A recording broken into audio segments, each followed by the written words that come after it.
Batman Saga numéro 30, mensuel presse édité par Urban Comics, est disponible un petit peu partout depuis le 31 octobre 2014. L'éditeur profite de la nouvelle dizaine franchie pour proposer une couverture variante qui est celle de Batman and Two-Face numéro 28, en version noir et blanc, limitée à 600 exemplaires et vendue 20 €. Ce mois-ci, j'ai choisi de démarrer avec le numéro dont la couverture a été reprise pour le mensuel, et il s'agit de Detective Comics numéro 28, avec John Layman au scénario et Aaron Lopresti au dessin. Dans ce deuxième chapitre de l'arc Gothtopia, Batman a repris ses esprits, découvert qui était le responsable de tout ça, reste maintenant à trouver un moyen de l'arrêter. Alors malgré un team-up assez intéressant en deuxième partie, et le fait que Layman prenne le soin de relier son histoire à des événements survenus dans d'autres séries, j'ai trouvé que l'ambiance retombait un peu à plat dans ce numéro, le scénario nous proposant du coup quelque chose de beaucoup plus classique. Ça reste très sympa à lire, ne serait-ce que pour le casting, mais on perd un peu la fraîcheur qu'il y avait dans le numéro précédent. Côté dessin, après une première partie où Batman n'a droit qu'à deux expressions faciales différentes, et Lopresti nous présente un travail tout à fait correct. Dans l'ensemble, je trouve que le dessinateur est beaucoup plus à l'aise sur les plans rapprochés, son travail devenant très vite beaucoup moins détaillé dès que le cadre s'élargit.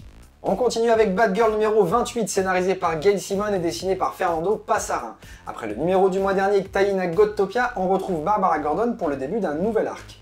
Et j'ai aussi surtout retrouvé un nouveau numéro Montagne Russe, puisque si là aussi on a droit à un team-up intéressant que les lecteurs de Birds of Prey ou de la Cour des Hiboux devraient apprécier, ou bien encore à l'apparition d'un nouveau vilain complètement fêlé, peut-être même limite un peu trop pour moi, on a aussi droit au passage ultra cliché et à une histoire qui globalement reste assez peu développée.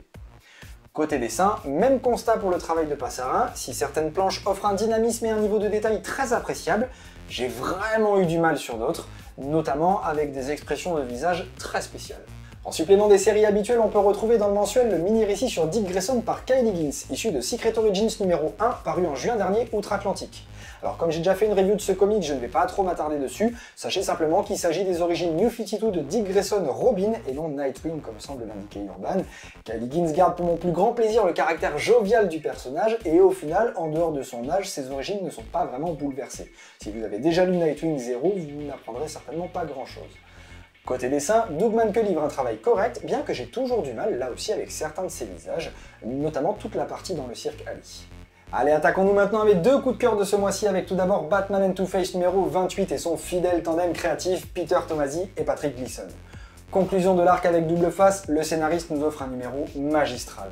Beaucoup d'action, mais c'était prévisible avec le cliff de fin du numéro précédent, et toujours aussi intéressant dans ses révélations sur le passé d'Harvey Dent. De très bons dialogues qui amènent à un final spectaculaire et intense, et qui viennent surtout confirmer mon avis plus que positif sur cet arc et sur cette série en général.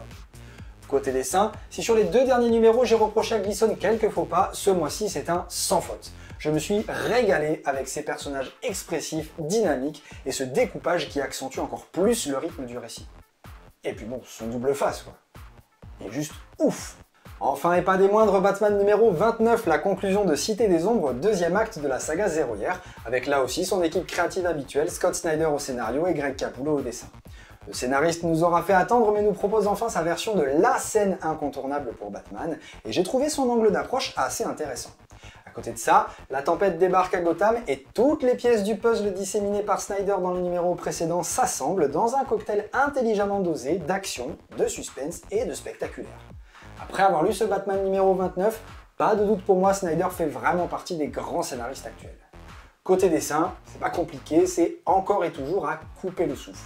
Capullo est d'une régularité absolue, c'est somptueux, dynamique, expressif, beaucoup de références visuelles, et puis des décors avec un niveau de détail juste dingue. Les teintes de couleurs choisies par Placencia sont aussi beaucoup plus changeantes d'une page à l'autre, mais je trouve qu'au final ça sert encore plus l'ambiance et le rythme du récit. Ouais, pour moi c'est carton plein. Pour conclure, selon moi, même si ce Batman Saga numéro 30 n'est pas parfait, la faute à des épisodes de Batgirl et Detective Comics un peu limite, je vous le recommande quand même grandement pour les autres titres habituels du mensuel qui, eux, sont vraiment réussis à tout point de vue. Un conseil, faites donc comme mon collègue Batslayer et gardez-vous l'épisode de Batman pour la fin. Et si jamais vous l'avez déjà lu, à ce moment-là, faites comme moi, avant de refermer le comics, relisez-le une deuxième fois. Je vous assure, il est encore mieux.